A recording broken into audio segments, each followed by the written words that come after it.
Why Not? A queer podcast. Thank you to our sponsor, Pineapple Healthcare, an award-winning primary care clinic right here in Orlando.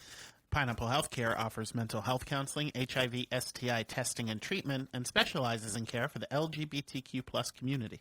Open Monday through Saturday. Call today at 407-553-6336 and schedule your appointment.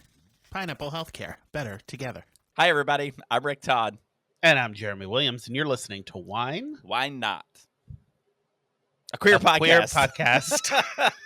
Episode 145. I was so entertained that I pointed at myself when I said why not. I forgot to say that There's the second half to that. Yeah. We're There's here. a second half to that. Queers who do podcasts. That's a rarity these days. It's on the script. No, it says it is. Why not a queer podcast? At least you printed it out. So that's good. Did I show Step all the people? I showed all of our viewers of the video what we're going to be talking about. Anyway. For those who like to watch the video, a little spoiler treat for you. Yeah, and hey, if we look tired on the video, it's because we are. We're doing this a wee early in the morning. It's 9 a.m. We usually don't do this till later. I'm actually excited because we get to see 9 a.m. Jeremy. 9 a.m. New York Jeremy. Oh, I was going to say, you've seen plenty of 9 a.m. Jeremys. And plenty of 9:04 Ryans. 9:07. What are you talking about? Yes, I have to work right after this podcast. So unfortunately, I won't be drinking wine. I will be drinking orange juice. However, I did decide for the occasion that I will drink it from a wine glass. So there you go. At least there's Usually I'll tackle an energy drink during this or two, and then I'm like wired for the whole night.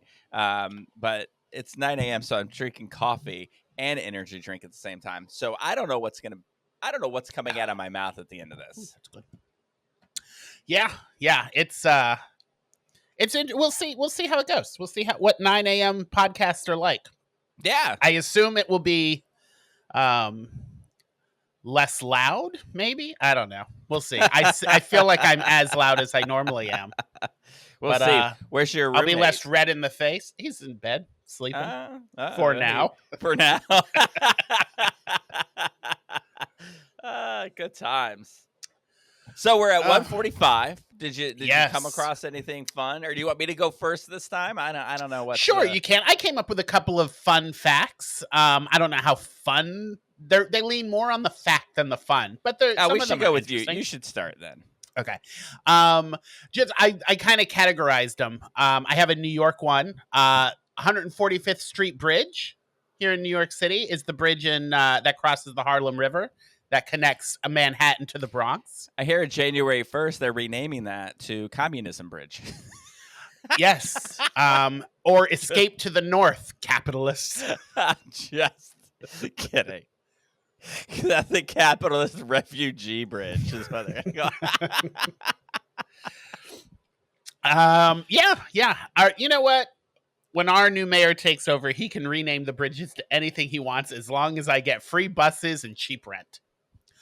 Would you take the bus over the subway? Are you a bus guy? I haven't taken the bus yet, but that's because it's the same price as the subway. If it's free, I mean, there's a bus stop closer than there is a subway stop to me. I was having this conversation with Danny. I don't think I will ever take a bus. I don't know what it is in my head that makes me think that's way worse than taking a subway. Like probably dangerous, or you feel like you're not poor enough to take the bus? 6'7".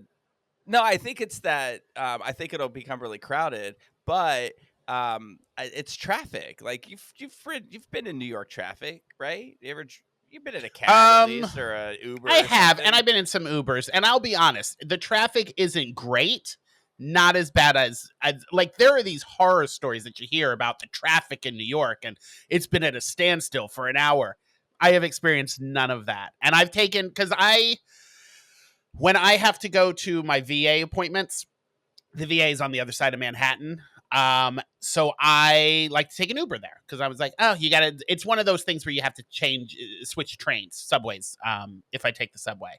So I take an Uber there. I'm knock on wood now because I'm sure I will now, never have any issue with traffic getting through Midtown or Well, here's what I want you to do. downtown. I want you to do this. Pick a December day, somewhere in the 20s. Let's go December 21st at 6:45. Stand on 10th and 42nd Street and catch a cab to Radio City Music Hall and see if it doesn't take 3 hours to get there. But if you're not doing that, then it's probably not as bad. But I have. Yeah, I can tell you right now, I will never do that.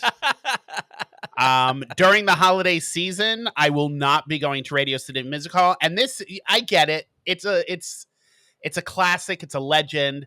The ladies who kick their legs up and dance to Christmas. Never in my wildest imagination have I been like, I got to make sure I see that. I get that people like it. I don't get the appeal of watching a bunch of ladies dancing. I've never skirts. seen that show, and I never will. It's not for me. I don't get the appeal. That and the Nutcracker. I don't get it. Yeah, I've seen the Nutcracker, but I will preface this with, I have never paid to see the Nutcracker. Was it Keanu Reeves in the Nutcracker? He was in a film version, yeah. Oh, no. He was in Babes in Toyland. Never mind. Macaulay Culkin did a version of the Nutcracker back in the day. No way. Yeah. Like as a kid? Yeah. He was the prince. I want to see it now. I want to see Macaulay Culkin now. I'd watch that. Or I'd watch this is a new trend in New York off Broadway, right? Drunk, blah, blah, blah. I'd watch Drunk Nutcracker. I'd watch Drunk anything. I went and saw Drunk Romeo and Juliet, and I will watch anything drunk now. Me and the cast. All of us drunk, watching everything. So for those who like dinghies, here's 145 for you. The 145 is a 14-foot, 8-inch, 2-person sailing dinghy, complete with a main, a jib, a spinnaker, and a trapeze. I'm pretty sure that Google made all those words up. All I heard was 8-inch dinghy. Yeah. Yeah, right you did.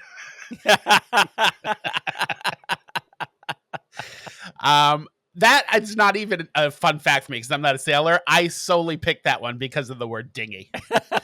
So you're welcome. Here's a fun Christmas one. Archie Comics number 145 centers around Riverdale High's Christmas party.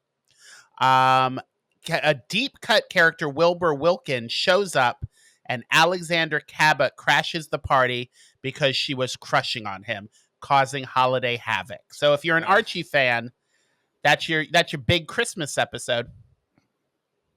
Are you an Archie fan? Not at all. Not at all. Can you name, other than the names that you just said, can you name one other character? Jughead. I know the characters. And I know the song Sugar Sugar, best part of Archie. That song that they did back in the day, in the 50s. Honey, honey, aw, sugar, sugar. That's from You Are My Archie? Candy Girl. That's Archie, baby. Ah, That was back in the 50s when cartoon characters were releasing singles. That's Archie, baby.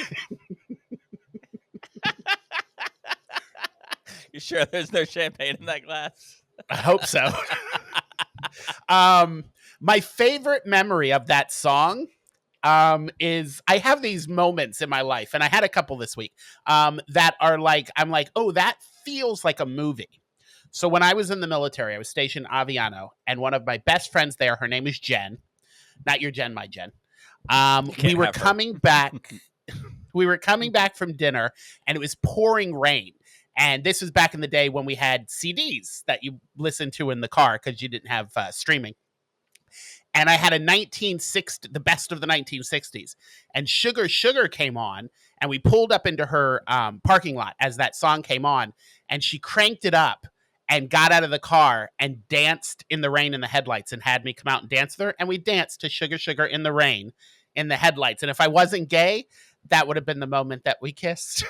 But I'm gay, so we didn't. Was she an Archie fan? Probably. She gives mad Archie energy. You know, that I have a similar story, but way more gay. And that's that. My best Gayer friends than and I. Dancing in the Rain?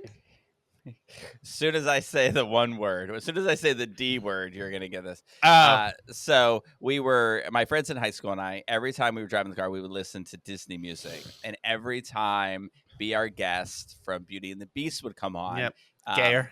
we would we would get out of the car and we'd do the kick line towards the end of it. Oh, God. And then we'd get back in. Is that why you won't go see the Rockettes? You're jealous? I am a Rockette.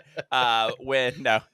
I have legs for seconds. You know how some people have legs for days. I'm a short little man. Now, and even if we were walking through the mall and the Disney store had it, we would run into the Disney store, up to the monitors, and do the kick line, and then leave. That was us. All we were right. those people. But I wouldn't say I'm like a Disney fanatic. What's on your luggage? But let me tell you about the $400 worth of Mickey's Very Merry Christmas tickets I just bought. Oh, Lord. I'm telling you, it's a sickness. And then we almost spent an extra $100 each on getting the dessert party package. And finally, I was like, no. I was like, I'm going to spend more than $100 on the food that's already there. Forget it. Gotta cut it off somewhere. Sorry, Mickey. Yeah. Anyway, what else you got? As part of that dessert package, do you get some of the gray stuff? I hear it's delicious. It is not, and I don't care what Ryan tells you. He's a liar. It is not delicious. Now, maybe they've come up with a different recipe for it, but they opened a Be Our Guest restaurant. Yeah, in Magic Kingdom, and they on the menu was something called the gray stuff. So we ordered it because I heard it was delicious. No. I'll be honest. I trust Disney a little bit, but I can't imagine anything gray tasting delicious. Can't think of a good gray food. No. Anyway, back to 145. I thought this was interesting just because it kind of ties into our podcast. In Syracuse University, if you take English 145, that is reading popular culture. It's literally a course on pop culture, analyzing TV, movies, music, etc. So 145 has become the official course number for pop culture class, is what they call it at Syracuse University. Well, listen here, Syracuse. We're giving it out for free right here. Just listen here. And 100% factual pop culture information. If you have a gay day at your English 145, give us a call. We'll talk to you, kids. We'll fill them how in. Fun would that be? Can you imagine how excited they would be? I mean, they'd lose their shit. Rarely known podcasters, Rick Todd and Jeremy Williams. My last one is for Caitlin, as all things are. Pokemon 144 is Zapdos. Zapdos is said to live in the thunderclouds and is freely controls lightning bolts. Didn't see that coming. Zapdos. So I got it. I found this a little interesting about Zapdos because, and again, I have very limited knowledge of Pokemon, but the website that I go to, the Pokemon website, has the stats of the different Pokemon, and Zapdos is over 5 feet tall and weighs 116 pounds. That seems very large for a Pokemon. Don't they live in little balls?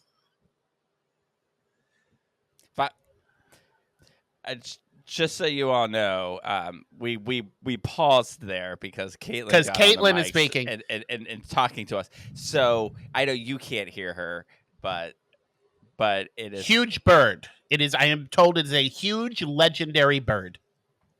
So there you go. That's Zapdos.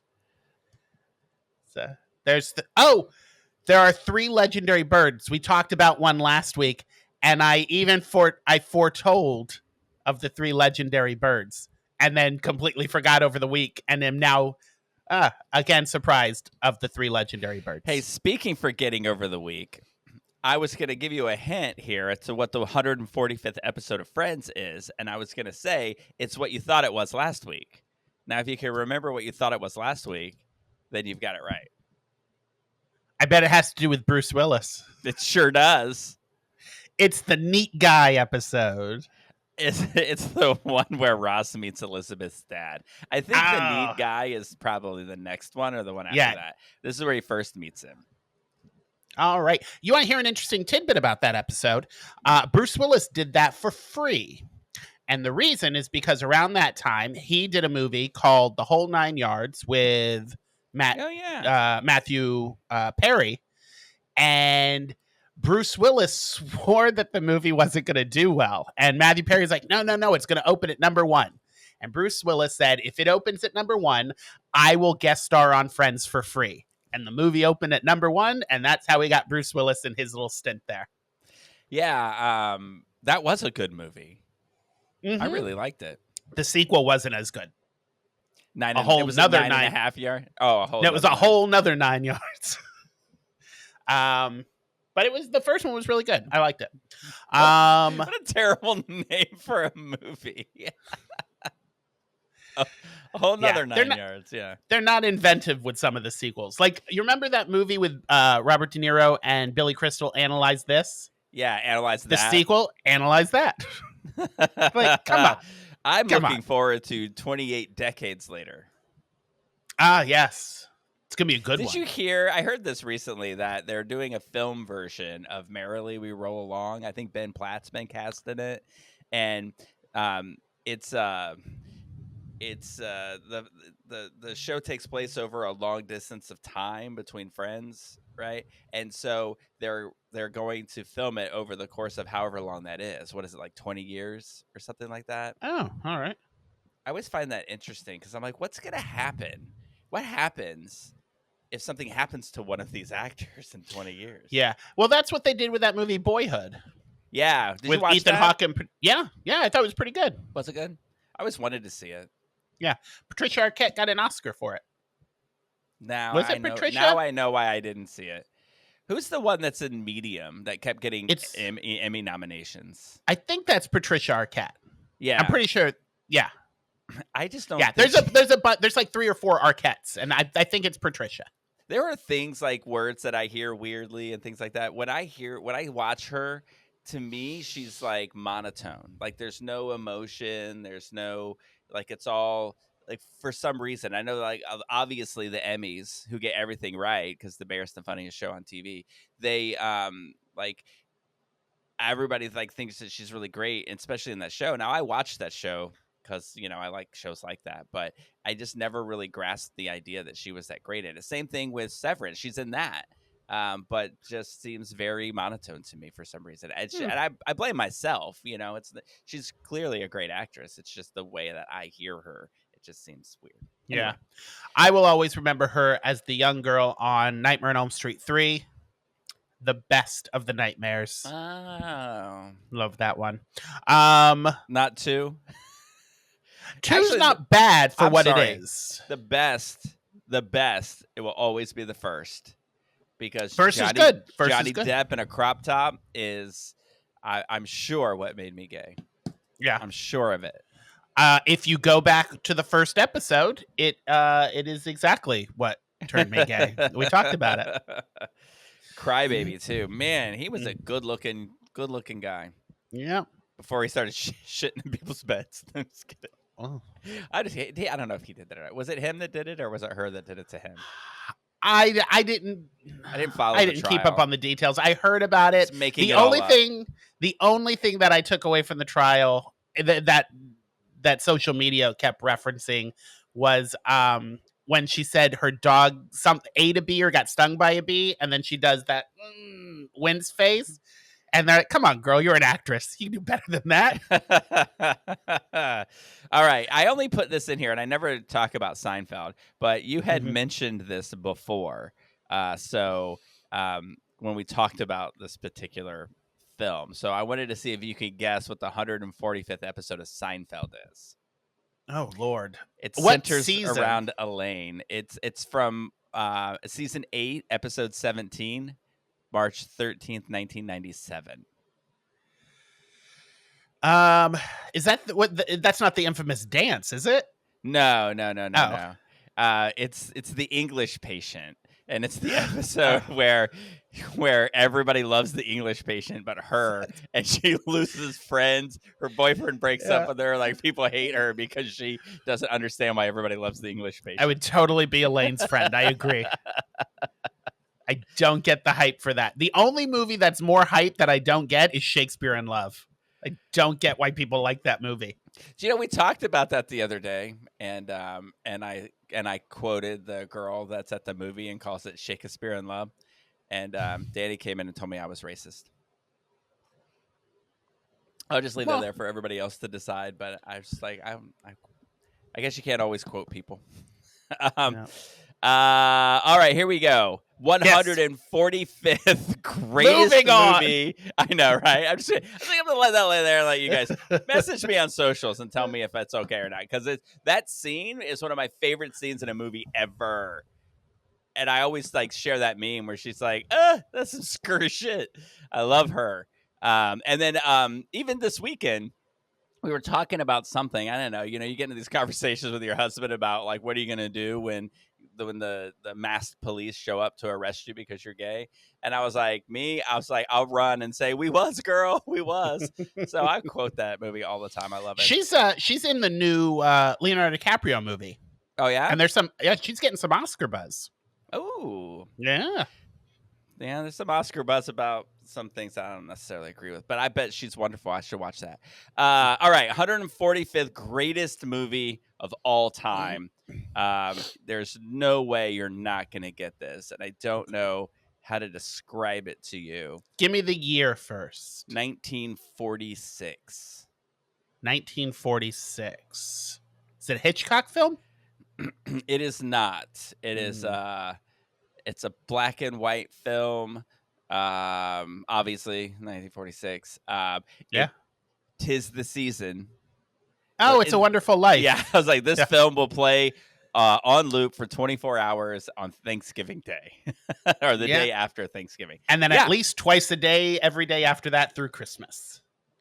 Yes. Now this one, I have faith in you that you're going to get this, and I couldn't figure out if this person was if the films that were listed under this person's name were like writing credits or directing credits, so I had to look up. So this is a very Oscar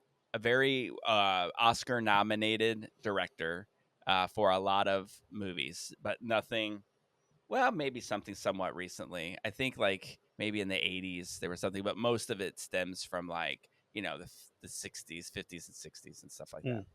All right, so I'm going to give you some titles until you get it. I have faith in you. It may not be easy, but here you go. First clue is sleuth.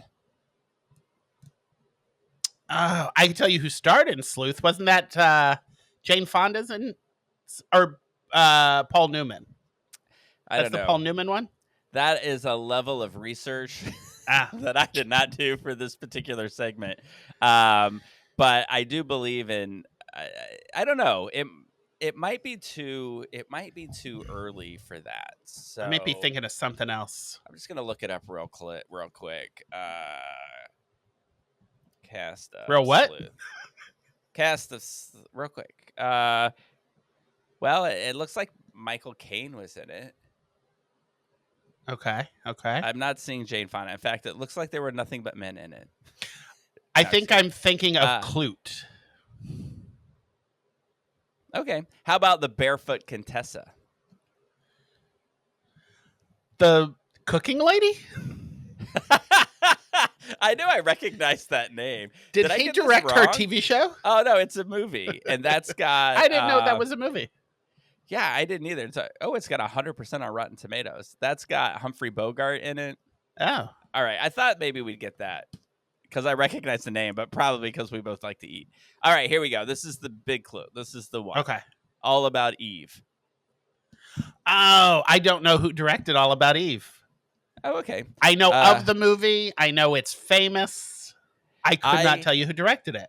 I didn't do the pronunciation key for this person because I thought for sure you were going to get it. So I'm going to mangle this last name, but it's Joseph Mankiewicz. Oh, Mankiewicz, yeah. Does that ring a bell? Or are you just making that up? No, it does ring a bell. All right, cool. Good old Joe Mank. Is the movie Mank about him? I don't know. Remember the movie a couple of years ago? It was based on a real life person, I believe. I don't know this movie. Oh, it's got Gary Oldman in it. It was pretty good. and I'm trying to remember. Oh, 2020 film. It could be about Wolf Mankiewicz. Herman Mankiewicz. Oh, okay. That's what it is. Good old Herman. Ah, yes. I got to knew tell him you well. that today is a very busy morning for me. Yeah. And I just we're switching at Watermark Out News. We are switching to a bigger like an all-in-one system. You know, it's sort of like when you're shopping. You know, why go to 6 different stores when you can go to one?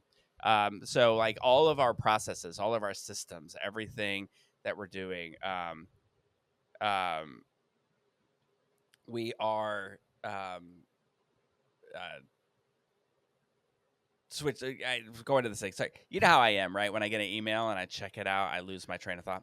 Yeah. So anyway, that's what it was. So we have to export all of this information out of this database and then put it all into something else. So it's like this very complicated. I worked all weekend on this and just found out just this very second that all the hours that I put in over the weekend were for nothing, and that this person is going to have to re-export all of this information and I'll have to spend another weekend putting it all in order. So it's all maddening and crazy.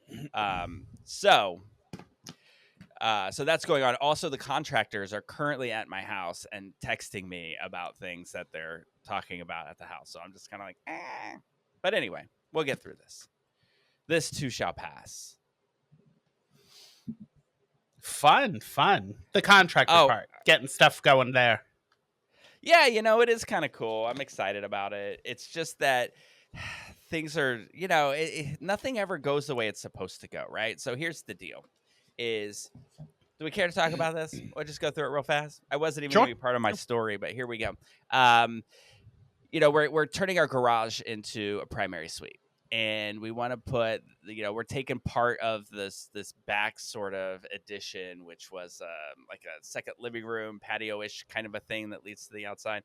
We're going to take part of that, put a bathroom there, and then the garage is going to be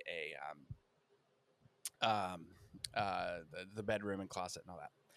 So they thought they could just make the bathroom using the pipes that are in the laundry room. So it's because it's going to be next to it. And they're like, oh, we'll just do that. But then they came out and looked at it. And I guess that the pipes for the bathroom have to be bigger than the pipes for the laundry room. Did we had this conversation? It sounds very familiar to me.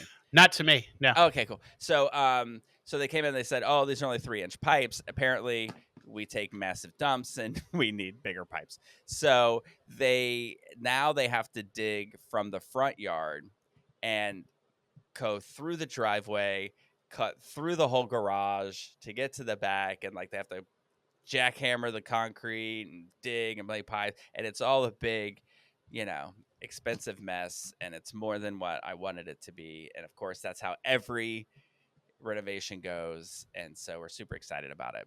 But the good news is we're going to get a new driveway because they have to rip the driveway up. But the bad news is that that's going to be about $6,000 more than we had expected. Oh, wow.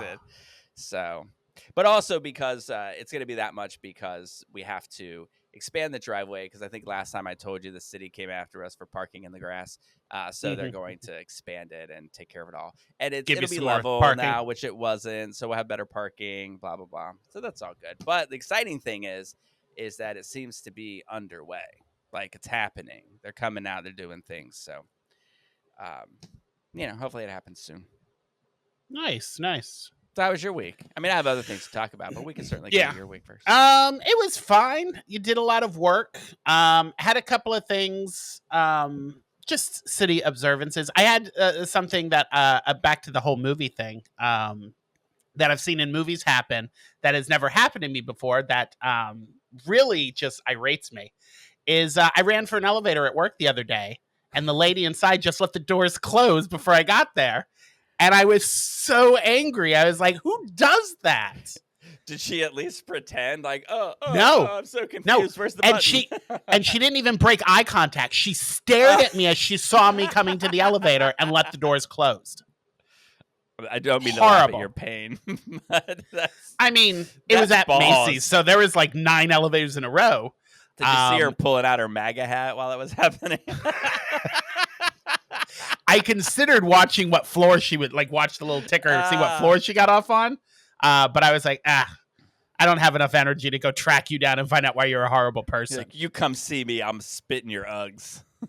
And then speaking of horrible people, I got off work last night and I was coming down the stairs to catch my subway. And sitting on the stairs was a gentleman, pants around his ankles, holding onto the railing, squatting and taking a shit right on the stairs of the subway. And I was like, people just walking past like it's nothing. I will say, the area that I live in, it's very, the people are very nice. I have no issues at the subway. I'm sure it's because it's the touristy area, but over on the 34th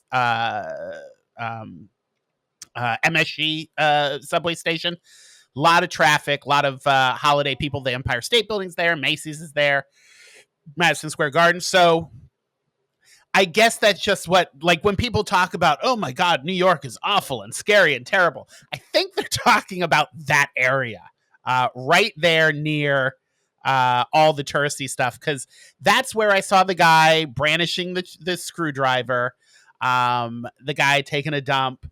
I will say, when I first moved here, the lady who shook her vagina at me, that was near my house. But she seemed very lovely. She wasn't threatening at all.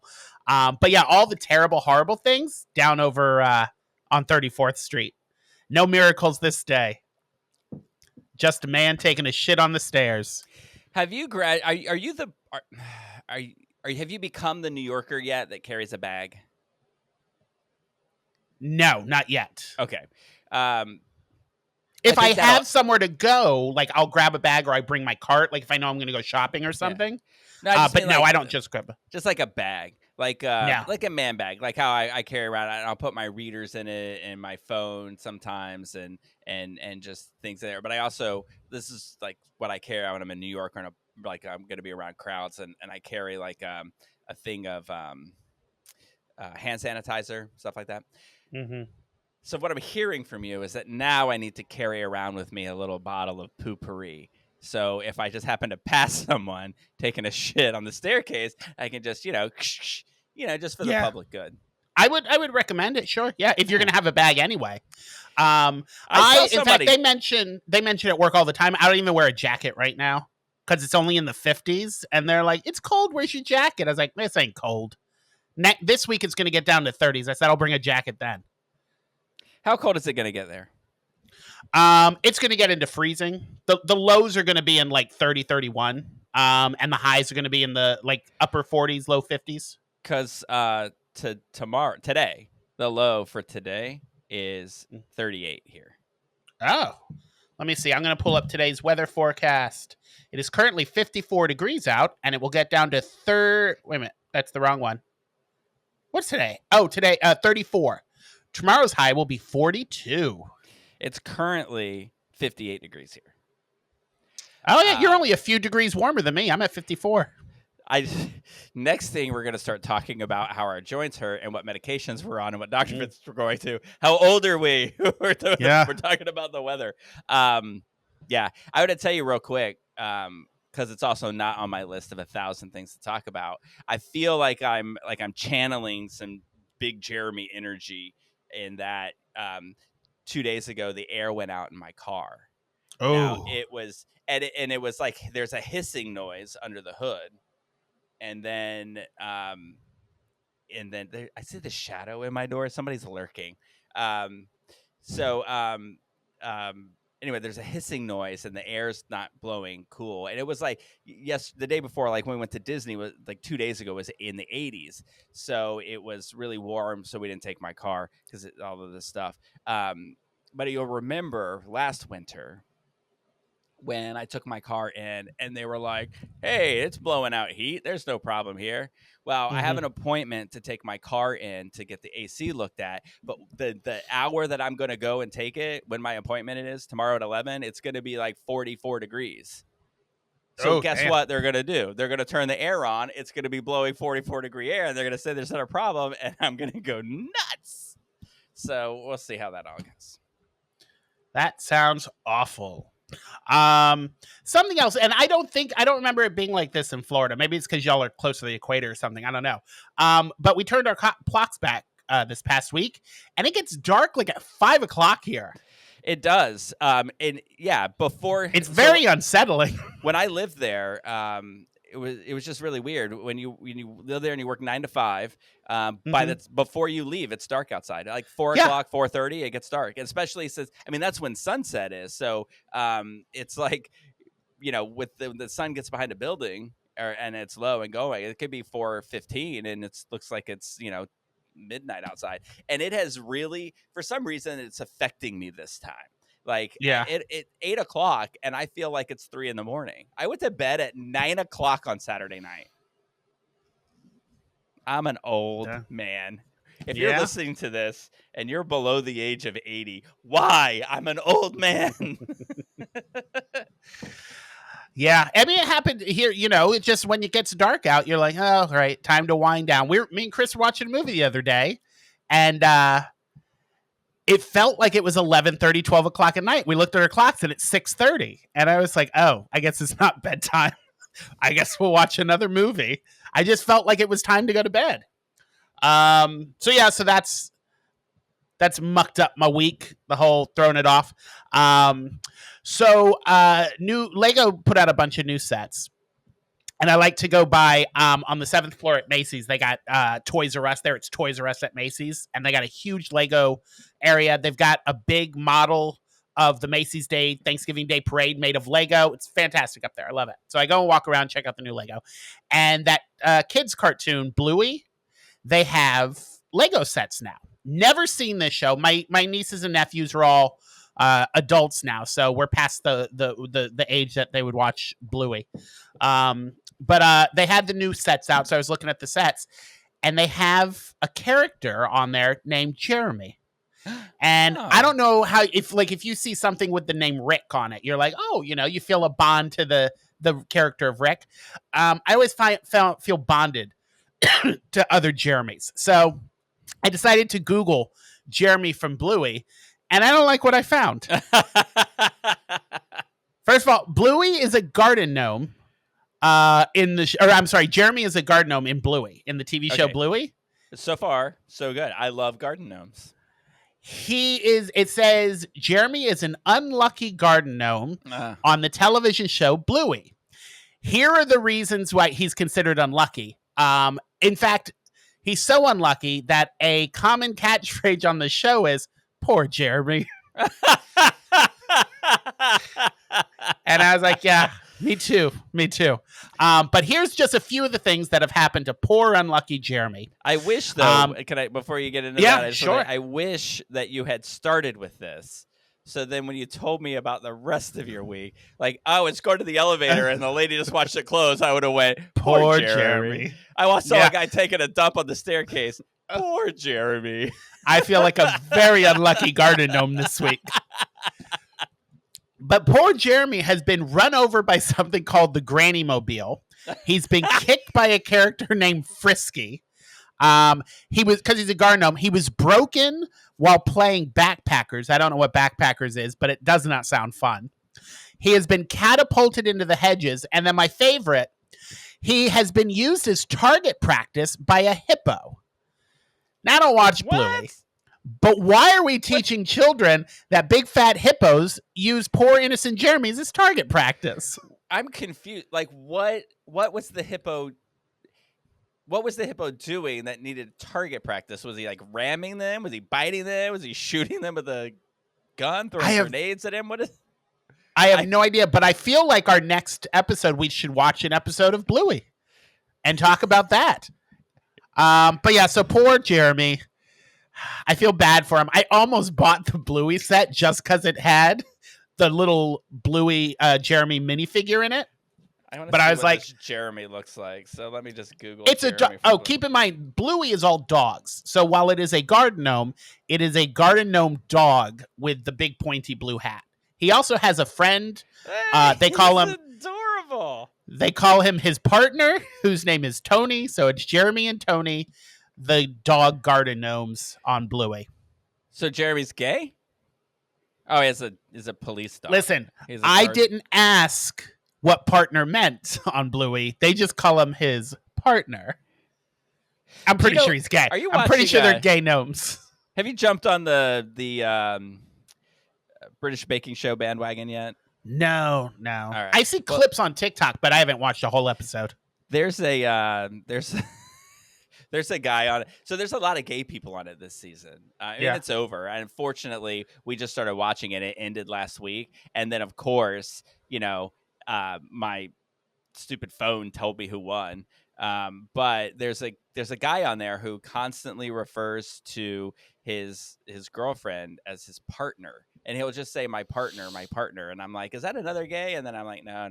It's just what he calls his girlfriend. I nicknamed him Ren Fair. And if you ever watch it, you'll see why. Interesting. All right. I like a good Poor Ren Fair. Jeremy. I know. I kind of do too, to be honest with you.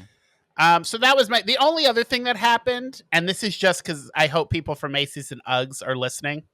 I got a call from Starbucks, and they offered me a job. And I said, no, I have a job. And she said, well, if things change, please call me. So I'm just letting you know, Uggs and Macy's, there's other people out there who want me. So you better appreciate what you got. Listen, I don't know anything about what Starbucks is offering you, but you told me that you had $5,000 in UGG sales with what you're paid at a base. I think you might want to stick with the UGGs thing. Plus, but the Starbucks is so much closer. At UGGs, you don't have to get your septum pierced and then dye your hair blue. So I think you're good. I don't have to. Anyway, that was my week. And listen, I'm not going to, if you're listening, Uggs, I'm not going to quit. I'm just saying, to work at Macy's, I have to take the subway, which people shouldn't.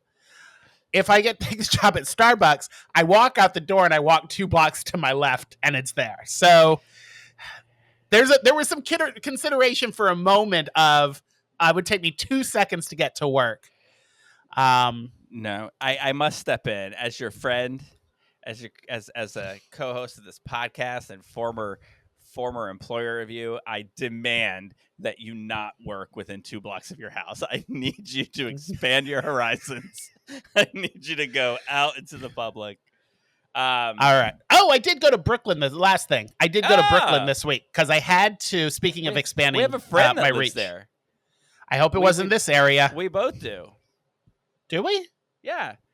Director of Greetings from Queertown, Orlando. Jess. Oh, really? She lives in Brooklyn, yeah. Oh, that's right. I think you told me that. I hope she doesn't live in this area because I had to go take care of some government works to get some things smoothed over for a program I'm in. And I had to go to Brooklyn to get the card for this program. Wow, they're like, I have yet to feel in danger. Like there have been some weird, crazy shitting on the subway, of things that have happened. The guy with the screwdriver, I never felt in danger.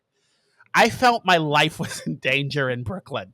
Like literally where I had this building I had to go to. I watched a drug deal happening right outside of this building. I assume, that's I want to say allegedly, happiness.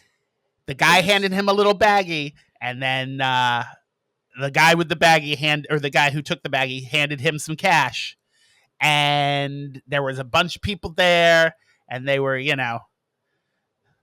felt like they were on another plane of existence, if you know what I mean. So I ran inside, I did what I had to do, and then I walked quickly to the subway and got back to Manhattan.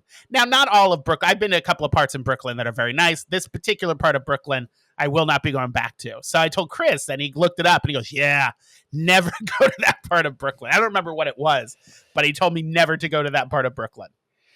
Do you talk to your coworkers about the podcast? Like, do they all know that you do this podcast? God, no. No. Oh, really? No. I mean, I talk to my coworkers, but it's mostly just like, hey, how are things going? Oh, those are nice Uggs. I'm in a very different generation than everyone who works there. And I feel every time I go in, I know that they think that I'm like a narc or something. They're like, you're not an actual salesperson. I know there's something going on with you. You're here for a bust or something. You're not a real salesperson. So no, They think you're we like did. 21 Jump Street. That's exactly what they think.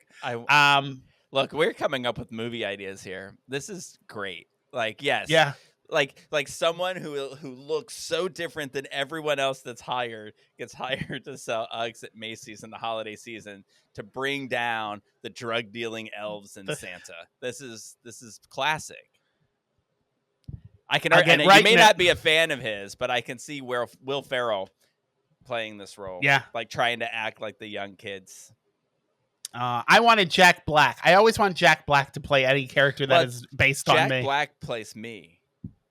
Does he? So, yeah. So what we'll do is that Will Ferrell and Jack Black will do a podcast together. And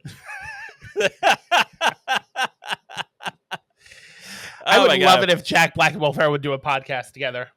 Movie aside. But as us.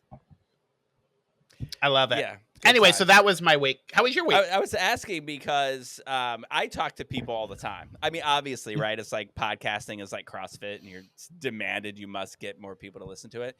So I think I told you this when I was at a conference once, and I was at a table, and people were talking about podcasts, and the person who sort of facilitated that conversation messaged me right away, and I just saw it on LinkedIn. But he listened to it and he really liked it. He said we had great chemistry. Wow. It was a good podcast. So I appreciate that. So I was thanks, like, stranger who I've never met. I think I know that this was 3 months ago, but thanks for listening. So we're really on top of everything. I had a very busy week, so let's try to get through this real fast. Do you know anything about water for elephants other than it hydrates them? The movie?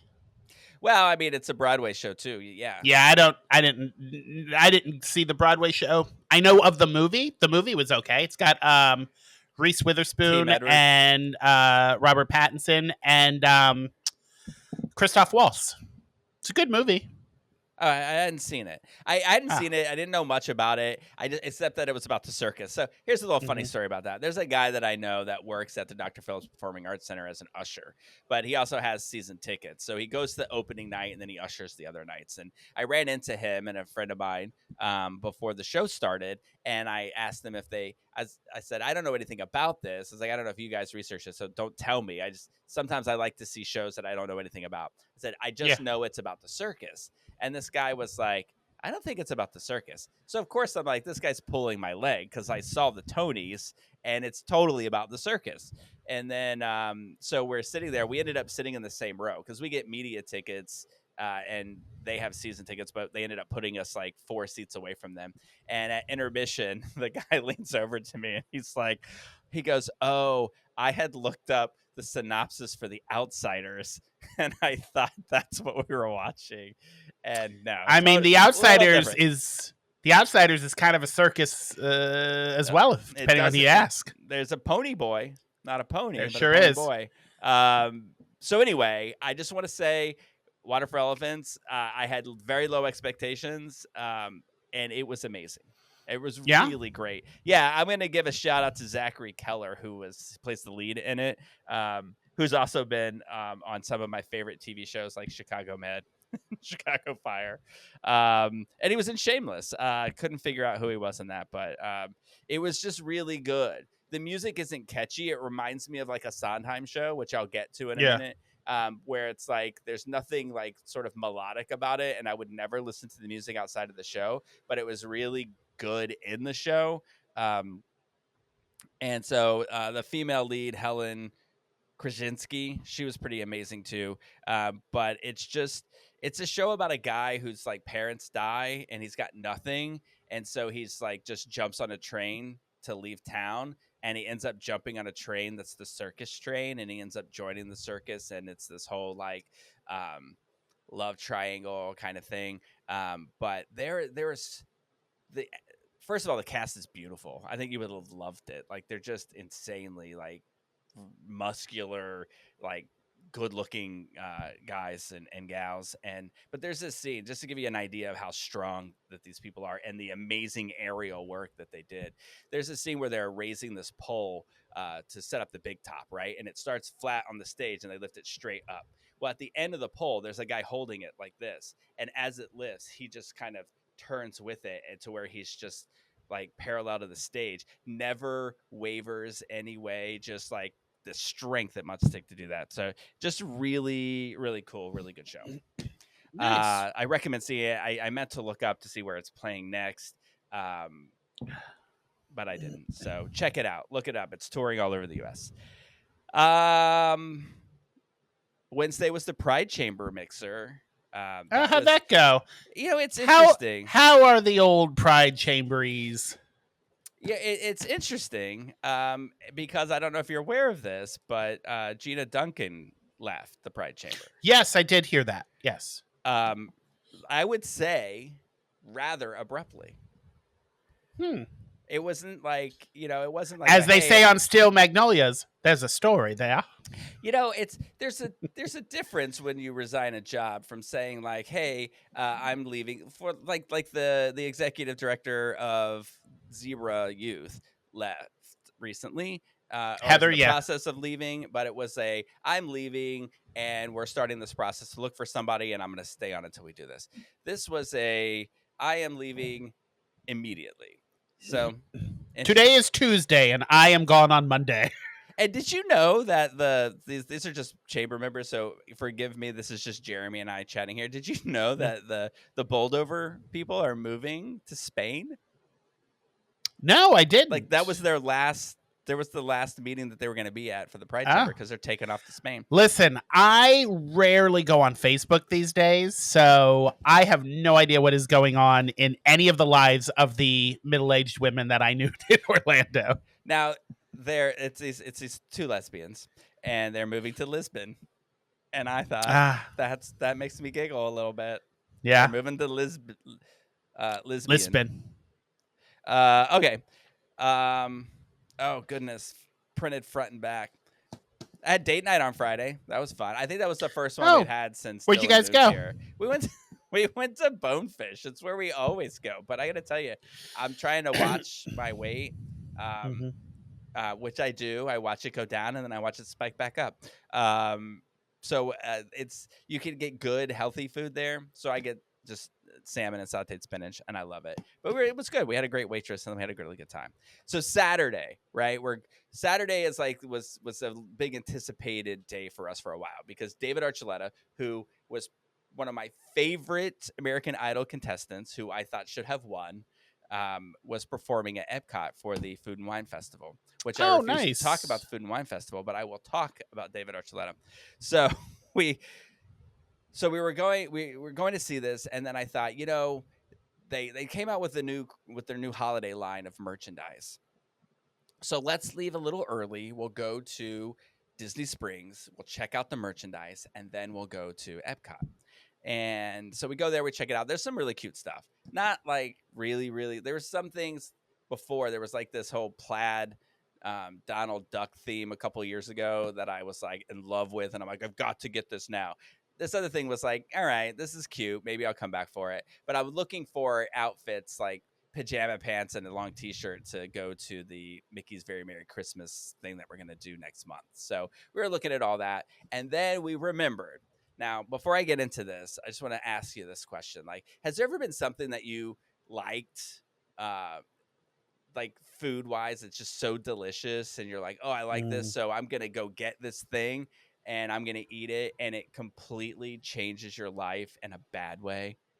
Like, it was just not good. Has this ever happened to you? No, I was with you up until the bad part. The first time I ever went to Olive Garden, I got the bow tie cheesecake, and that shit changed my life, but in a good way. In a good way. Okay. But no, I can't remember any food that I anticipated that ended up ruining my life. Ruined. So like, ruined. I can't help it. Look, did you see Caitlin's face? She's like, uh-oh, yeah. Somebody say ruined. Rick's going to do it. Ruined. So there's this craze going around where everybody's like mesmerized by Dubai chocolate, right? So when we were in New York one Yes. time, Dylan and I stopped at this coffee shop on 8th Avenue, and they had Dubai chocolate, and we ate it, and it's delicious. And we're like, oh my God, I love Dubai It's chocolate. expensive, but it's very good. Yes. Have you had just real quick? Have you had the angel hair chocolate yet? No. It's Dubai chocolate, but there's cotton candy in with it. Oh, well, that's called angel interesting. hair, and it's a different experience. You try it. Well, like alcohol flavored seltzers, I will probably never try it. And here's why. So for a long time, there's a place in Disney Springs, and there were times where we actually were like, oh, we should drive out there just to try this, and we just forgot it existed over time. But since we were there, and when you walk out of World of Disney, there's Ghirardelli ice cream store, and we're like, oh, they have that Dubai chocolate thing. And so we thought it was a Dubai chocolate shake, but it's a Dubai chocolate sundae. And so we're going through and we're all like, we love Dubai chocolate. We've wanted this forever. Let's get this. First of all, bad point number one, it's $22 each for a sundae. So I was like, everybody wants it. Like, let's do this. Now let's keep in mind that this week leading up to it, I dropped like 10 pounds. I was very excited. So I was like, I could afford to eat this. That's fine. So we get them, and it was devastatingly awful. Like, it was so strange. It was like this. There was way too much Dubai chocolate paste or whatever that is that goes into it. And it was like, and then there was The pistachio stuff? There was way too much of that and way too much hot chocolate on it that it felt like I was eating spoonfuls of peanut butter with like a little bit of ice cream on it. And it's just like, now Jen ate like 4 or 5 bites of her $22 Dubai chocolate that I bought. She'll listen to this like 8 months from now, and she'll go, "Do you want the $20?" and then Dylan ate about half of his. I muscled through, and I ate the whole thing, and it was just, it ruined the day in this sense. Like, so we're going to the Food and Wine Festival, and there are things that we wanted to try that we didn't try the last time we were there. And as we were walking around, like, Jen was all about going to Australia and getting the lamb. You know, it was her whole thing. And then we get there, and as we pass every station, she's like, no, can't eat anything. No, don't want to eat anything. Don't want to eat anything. And then we were walking around, we get to America, and we were going to go see the last show that David Archuleta was doing.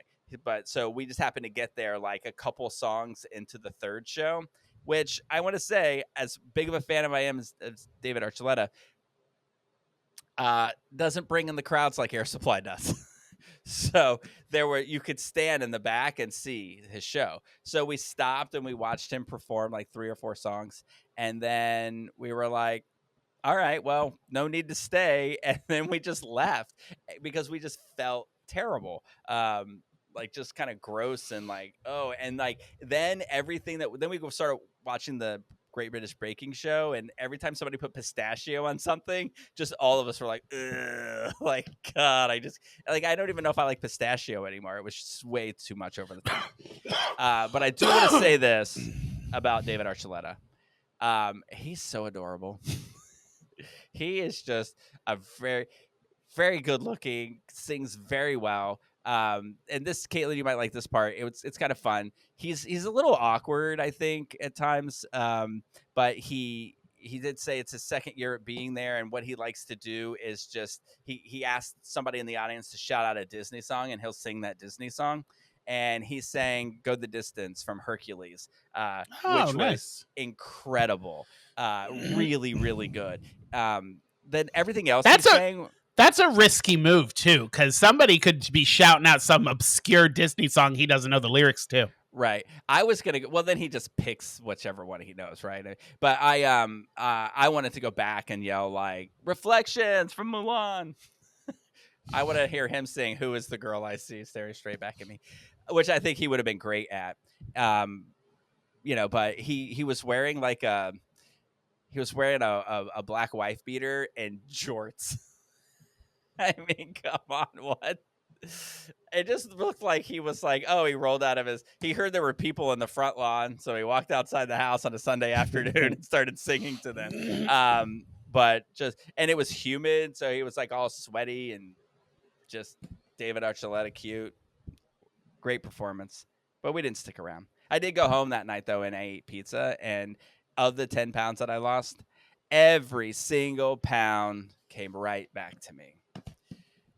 Makes me really happy. So then yesterday, I don't know if I told you I was doing this. I went to go see. Now they're an advertiser with us, and we love them. Central Florida Vocal Arts put on a production of Sunday in the Park with George, and I had never seen it. So I wanted to go. I must preface this with saying, I'm not a Sondheim fan. It's like It's weird, right? That I love musical theater, but I'm not really a Sondheim fan. I love musical reviews of Sondheim's music, but I don't think that any one show of his has like several good songs in it. They're just not melodic. They're not catchy. It's not something that I really gravitate towards. I also love theater and movies, and I hate everything to do with Shakespeare. So that's just me. I'm a weird guy. This was like the Sondheimiest show ever. So I can't say I can't give rave reviews to say like, oh, you got to go see this, because it's just not a show that I would probably go see again. And it's a weird show in that it takes place. I don't know if you know anything about this show. Do you? A little bit, but good. Talk to me like I've never seen it. I wasn't aware of this. I knew that it's about like that impressionist painting, right, of the people in the park, and it's about the painter of it and how he immerses himself in his work, and it ruins his relationships and all that stuff, and he's immersed in it. So the first act is actually a self-contained show.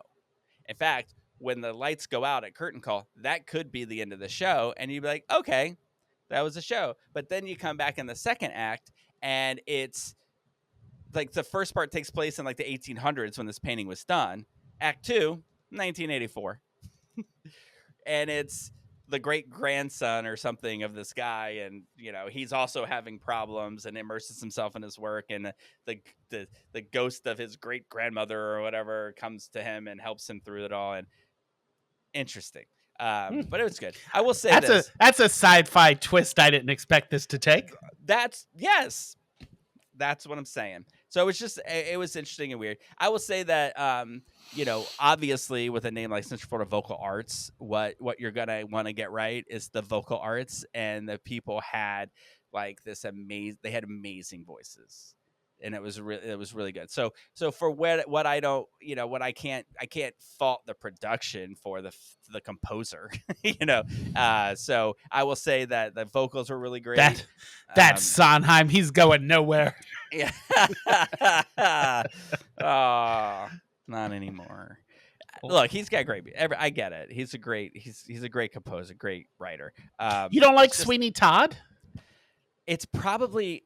I mean, until I saw this, I would say it's probably my least favorite.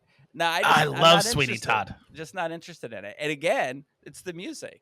I want some power ballad that a broke down female sings and shows strength, and here's musical theater to me. I was describing this to somebody the other day because I scored Leah Salonga tickets. She's doing a tour and she's coming to Orlando, and I'm going, and I couldn't be more excited.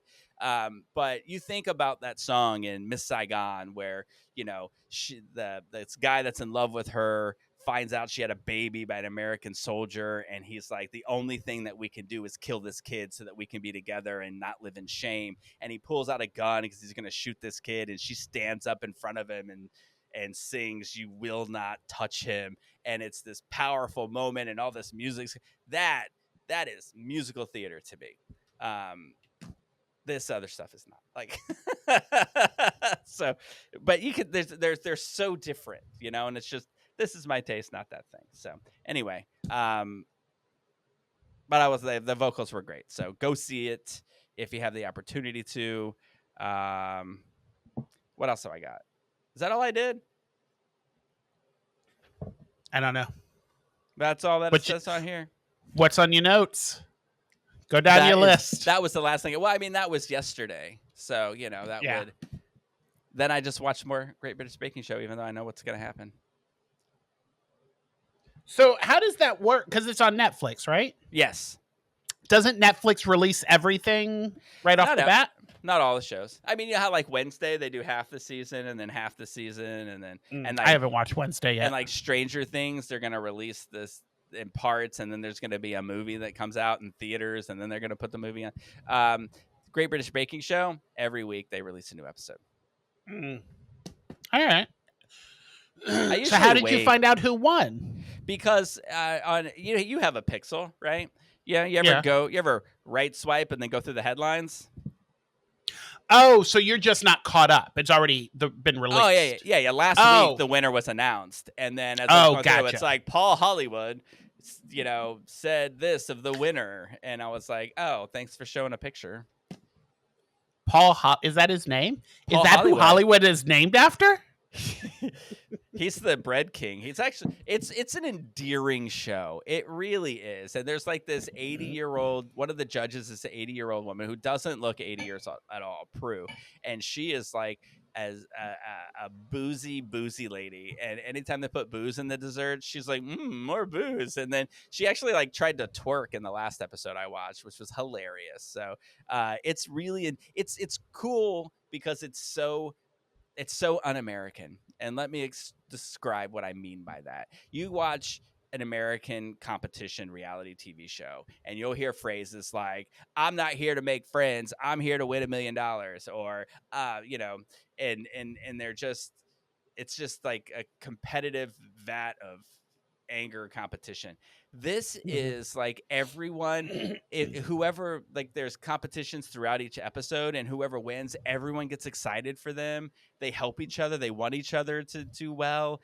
And it's just this happy, funny thing. And I really enjoy it.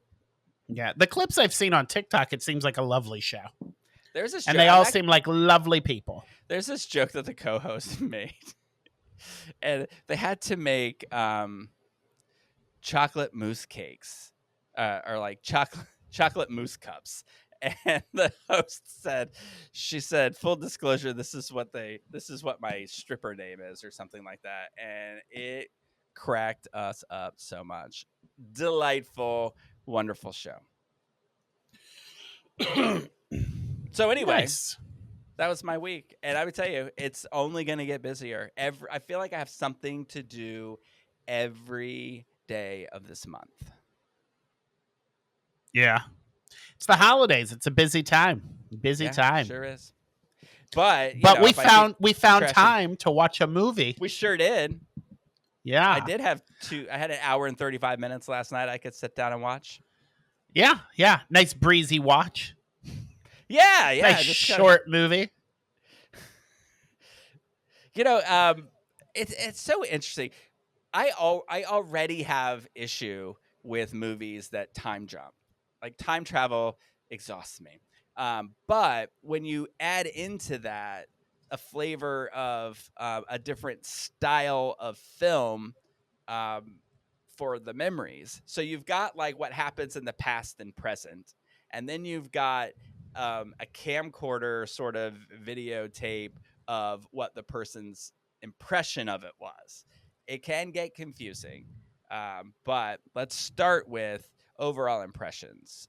So we watched Plainclothes. Yes. So let's get your overall impression, and then what you think Rotten Tomatoes was.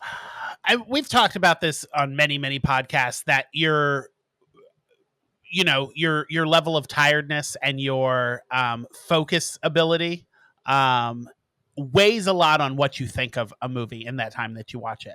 I was busy working and had a lot going on, so I didn't get to watch this movie until last night when I got home from work. I was exhausted. So movies like this that jump, like you mentioned, that, you have your present story and then they talk about the past and then they have these clips from the past and all over the place. I didn't have the mental capacity to focus enough to really, I think, appreciate the movie. It was a good movie. I enjoyed it, but I feel like I should have watched it when I wasn't as exhausted. But I will give it. Oh, go ahead. It's your Wicked. Oh no, Wicked was so much better than this. But I get Well, what you're see, saying. Yes, you were too yeah. tired for Wicked. Right, Speaking of which, which I I've might already have got my said was better, but I'm gonna say this show was better because I was well rested and ready to. I've watch already the got show. my tickets for the next Wicked. I don't. If Oh, you're yeah? an Amazon Prime member, you can get tickets now and see the movie 3 or 4 days before it comes out. So I've already got my tickets. Super excited. I probably would not buy tickets to the sequel to this a week early, but it was fine. I'll give it 2.5 grapes. It was a fine movie. It was an interesting subject. I like the time period. It takes place in the 1990s. I like the time period. There was a lot of hints to let you know they had like a mall and there were people in it. So I was like, this isn't present day. And somebody was putting a CD in a CD, one of the little Walkman, CD Walkmans. And I was like, the 90s. It was Yeah, good. It was well, good. and bathroom sex at the food court in the mall. Very that's a very 90s very thing. 1990s, yeah. But yeah, I'll give it 2.5. The different types of film and the jumping around, it was just a lot to take. Yeah, I will say that like I usually that kind of thing bothers me, and it did a little bit, but it's like if you can follow it, it's fine. But because I mean it doesn't hurt my review of this that I think that the two leads were like sexy. It was a very sexy movie. Like the sexual energy between them, the entire show was riveting. Like it made you think like something was always about to happen. And so it was like I was very much on the edge of my seat in an otherwise slow moving movie. Like something's going to happen. And and then it all culminated to this big blow up at the end, which I was there for. This is one of those films that the last 5 minutes redeemed everything about the rest of the movie to me. And so I'm going to go with a solid 4 for it. I think it's definitely worth the watch. You really see to like this guy, Tom Blythe, he did a really good job, or let's say the director and the editors were probably involved too. But you watch this sort of de-evolution of this character, just physically looking and emotionally, from where he starts to where he ends up. And it's just an interesting, to me, his whole storyline is interesting because he plays a cop who he's a gay cop who's struggling with coming out, and his job is to entrap people in bathrooms and arrest gay men, knowing that they're going to get convictions and confessions because they don't want to show up in court and admit that they're gay because a lot of them have families and this kind of thing. And so he's dealing with that. He has a lot of anxiety, and I think that they did a really good job of portraying all of that. So 4 from me. What do you think Rotten Tomatoes was? I do know that this won an award at Sundance, so I know that the critics liked it. So I'm going to say the critics gave it a 90. And is there an audience score? Because this is really independent. So I don't know how many audience people reviewed it. But I'll give it an 82. Flip that. It was 83 critics, 93 audience. Oh, all right. Yeah, surprising. So it was good. But it stars Tom Blythe, that we all know was the young Snow. He was in the Hunger Games prequel. Yeah. Yep. He's on a show called Billy the Kid on MGM Plus. Oh, which is pretty decent. And Russell Tovey. Now, I didn't look up to see if Russell is gay, but he's been in a lot of gay stuff. I'm pretty sure Russell Tovey is gay. I think so. Tom Blythe is not. Tom Blythe is not. And so, therefore, it deserves an Academy Award because, like, straight playing gay. That's how you get it. How you got an Oscar. Him looking at Russell Tovey throughout this movie was just like desire, like just in his eyes. I really thought he did a great job in this, and I like Russell Tovey a lot. He was in Looking. If you haven't watched Looking, I highly recommend it. It's a great show, especially the movie that kind of wraps it all up. And it was like the best show nobody watched. He got caught in the Ryan Murphy loop. He was in American Horror Story, New York City, and in Feud, the Capote versus the Swans we watched. Oh, Russell Tovey was? Yeah. See, now he was also in a show called Quantico, which, is right up my alley because it's about, Because it's on CBS. Well, I don't know if it was it. Maybe it was, but it was about the FBI. So, yeah. Anyway, and then the Tom Blythe's character, the mother, Maria Dizia, she was nominated for a Tony in 2010 for her role in The Next Room. I just point her out because I thought she was great too. Yeah, that was a good show. Yeah, it was like I said, I like the whole 90s vibe of it. I was trying to figure out where in the 90s it took place. At first, so I think it started in 96 because when the movie opens, you know how in the mall they play the music, How Bizarre is playing from OMC, and that came out in 1996. So I was like, but when they set up the video camera, they got the date in the corner. Yeah. And all of this took place my senior year of high school, 1997. So that's why I reminisced with all of this. Now, it took place in Syracuse, right? It's Syracuse, actually filmed. believe, yeah. It's actually filmed in Syracuse as well. But when you were in high school, was like was food court bathroom sex a thing? When I was in high school, no. Yeah, but I not went to that high you school in did it, Plant but- City, Florida. So I don't think anybody was trying to do bathroom sex in Plant City, Florida. Like I was a kid in the Delta Youth Alliance, and like we would all go to the meetings, and after our little meetings, we would go to the food court at the Fashion Square Mall and sit there and eat. And although maybe some people did this, I don't really remember. I just know it was always a topic of conversation that the food court bathroom is where people met to hook up. And I was a prude, so I never went back there. But it was definitely a point of conversation. So this whole idea, and the food court was upstairs, just like this thing where they were like downstairs and they'd go upstairs to the food court and then that long hallway to get to the bathroom. It was very much like the Fashion Square bathroom. So I was converted right back to my childhood. No, when I was in high school, when we because Plant City didn't have I don't know if they have a mall now. They didn't have a mall then. And when we wanted to go big city live into the mall, we drive into Lakeland because they had a mall. And that was our big city living. And I don't know if you've been to a mall in Lakeland. They are not very big. I'm not even sure they have bathrooms.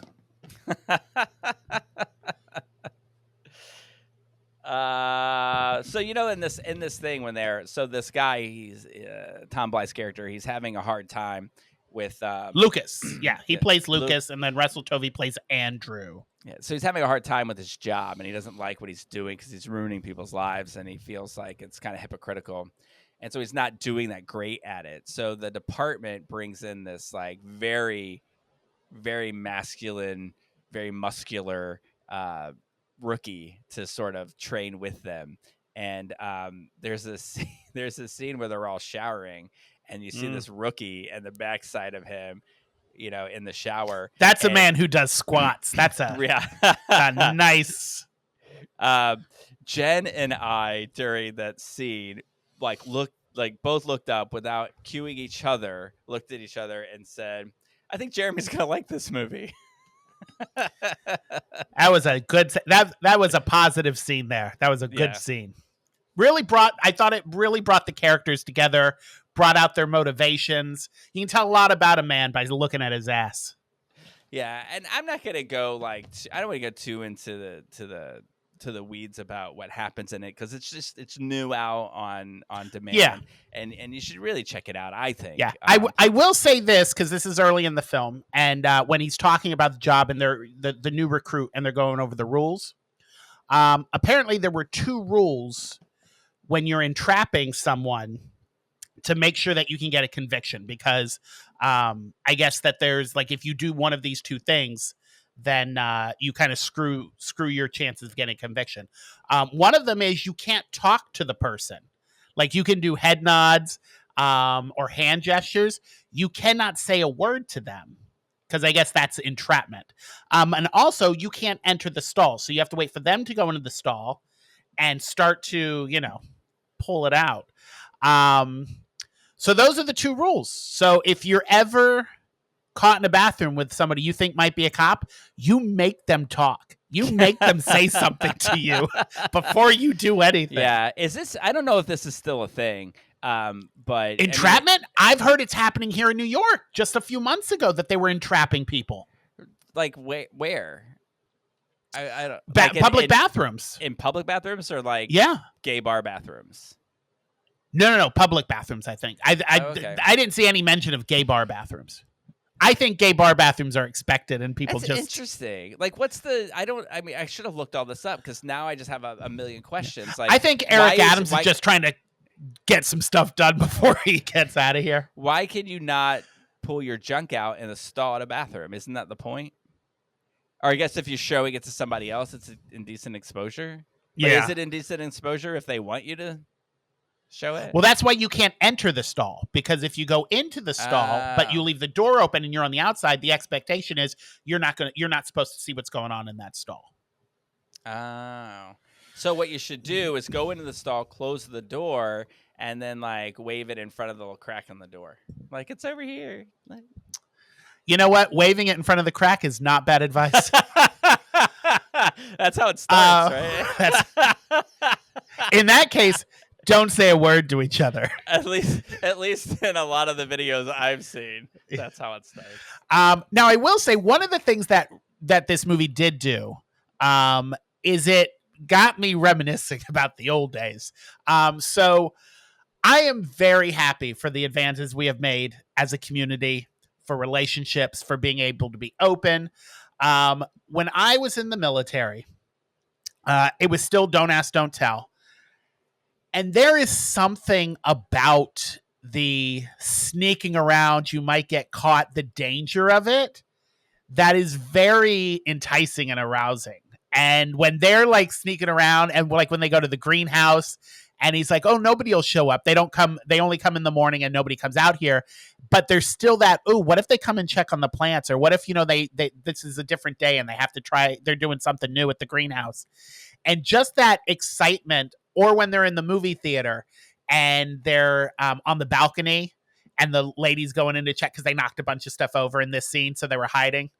Yeah, he was kind of clumsy. Just the kind of, brushing fingers, or can I just touch you, and just brushing the waist, but you don't want to do more than that because someone might see you. It took me back. That shit took me back to when I was in that. But I think I've told you this story the first time with the guy in the bar. And it was it's all very reminiscent, and I thoroughly enjoyed that part of it. That scene in the greenhouse, very sexy, very hot, and everything's. One thing I do enjoy about this movie too is the use of the pager. It's all over this movie because it is the late 90s. If you needed more to remind you it's the 90s, that damn pager keeps going off to remind you. So there's nothing that destroys hot gay sex in a green room more than constant pager messages from your wife. Yeah. In fact, like, they were like, can I have 5 minutes, ma'am? I mean, and what's the reality of this? I mean, let's take a second. So there's this guy. He's older, right? So the one character who is married is older, and Tom Blythe's character Lucas is younger and hot, and they're like going at it in this green room. And then the older guy's pager keeps going off, and it's his wife. He keeps checking it. Look, you find out later what this guy does for a living. None of that sounds like an emergency. You're not a brain surgeon. You got this hot guy on your lap. Just leave the pager alone and finish it. They didn't do it. They just ended up laying next to each other and leaving. They eventually do it. Eventually, but I think it was a different time. I think because it was nighttime when they ended up hooking up. And so this was in the daytime. Yeah. So they left and they came back together. But I'm just like, I don't know that I would look at my phone. Yeah, I just don't think I don't. I mean, you say that, but you look at your phone 100 times during this podcast because the contractors are there. Look, and I've got a go call your wife, Rick. I have a very long look at this. Here's the message. Wait, can you even see it? No, it's too. See, okay, you see all that text? I don't think you want to. If someone's watching this video, I don't know if you want them to see all your messages. That's all text message about what the contractor had to say, and I'm like, I want to read it so bad, but I'll get to it. Yeah, sorry about that. Don't read my text. Don't watch the video and pause this and scroll Don't through. screen catch that.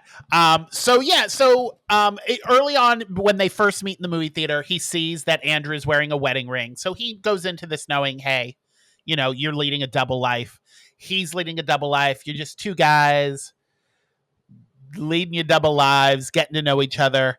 And this is Lucas's first time going forward with that.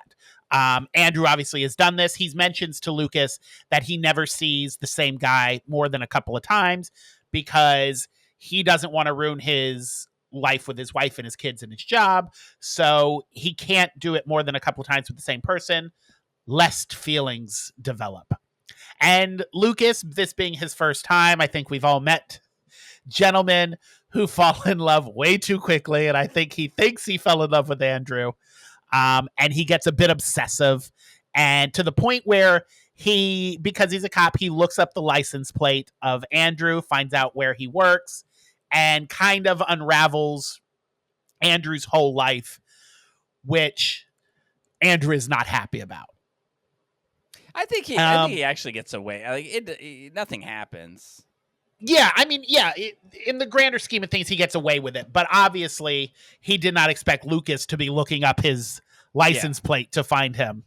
And then there was this other, speaking of 90s, there was this other part I wrote down because in the beginning when they meet, Lucas is supposed to entrap Andrew, but he kind of falls for him. So he ends up, not doing it.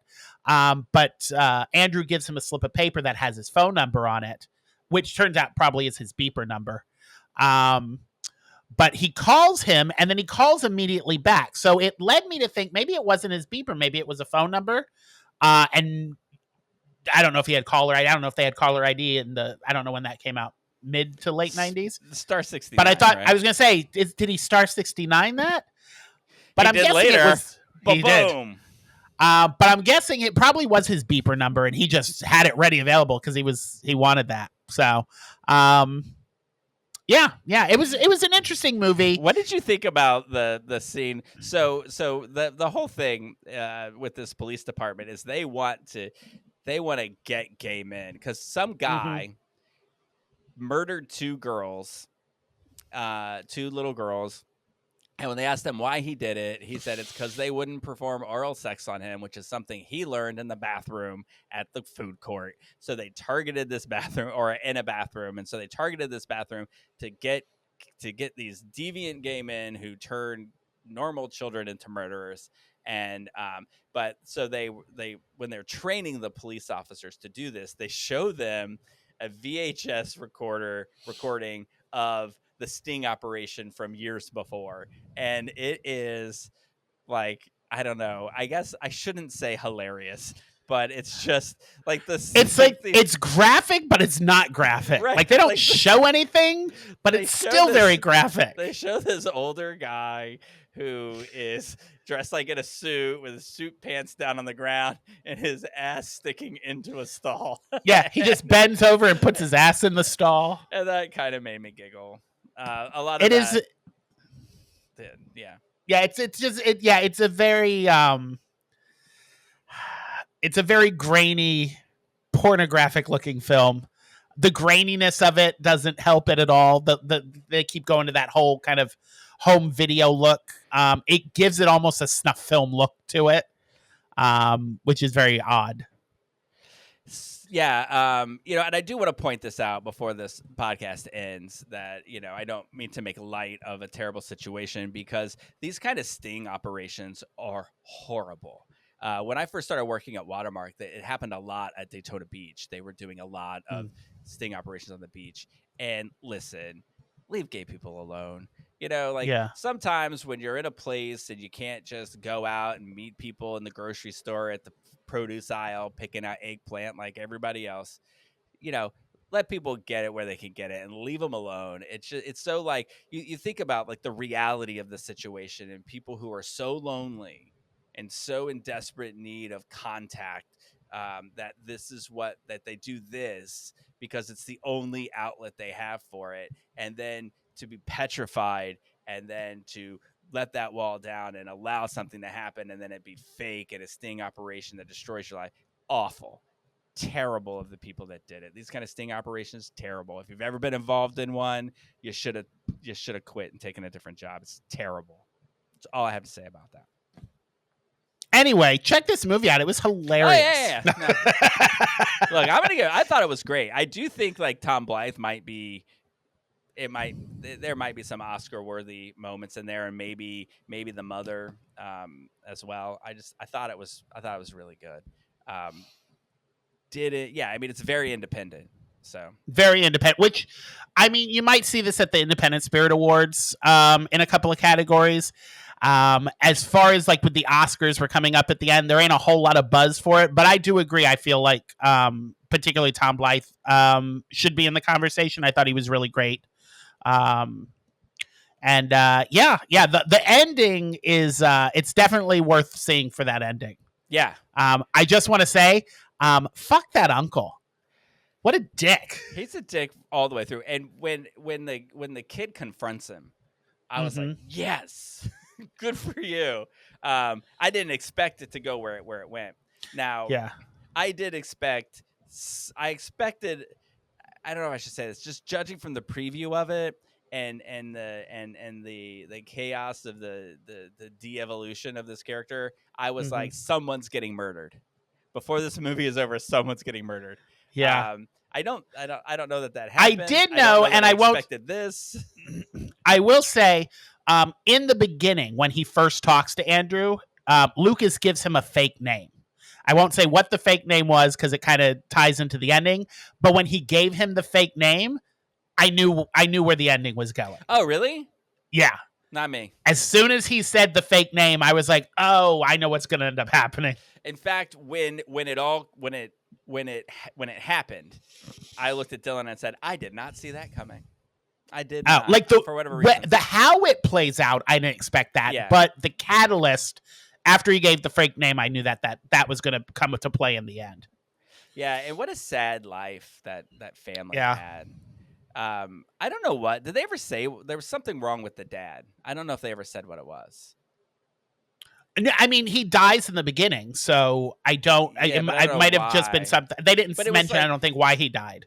I mean, well, when the first things were first happening, he was still alive. He was just like, maybe they said he was outside doing something, and then they were like, there was something that happened to him. I don't know what it was, but then he ended up dying.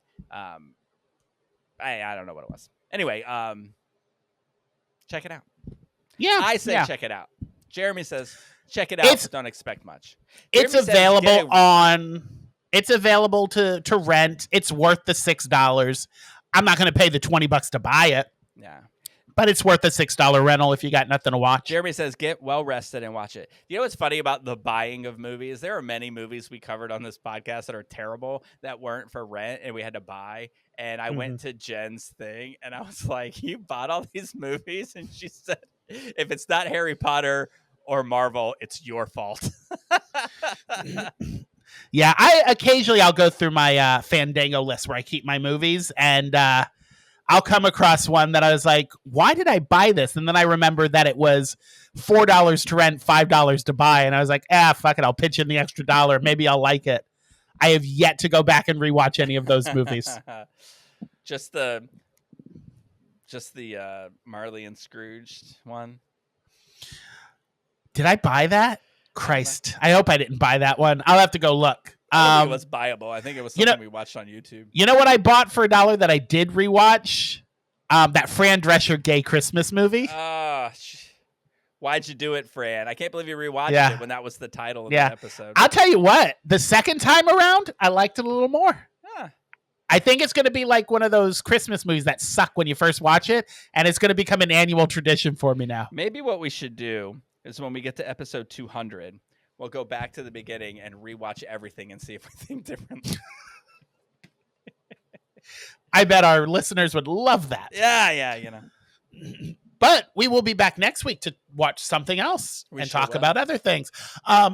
Just a preview. tomorrow is where we're recording this on Monday. Tomorrow is Veterans Day. And I have procured a ticket for the Veterans Day episode of Late Night with Stephen Colbert. So I will be seeing Stephen Colbert record his show. For you. And I'm going to scream out and make a scene. So hopefully I get on TV. No, I'm just kidding. I'm kidding, Stephen, if you're listening. I'm not going to make a scene. So I'll be doing that tomorrow. And then we'll watch something else. And you'll go see another Sondheim show. And we'll be back next week to talk about it. But until then, the cork is back in the bottle.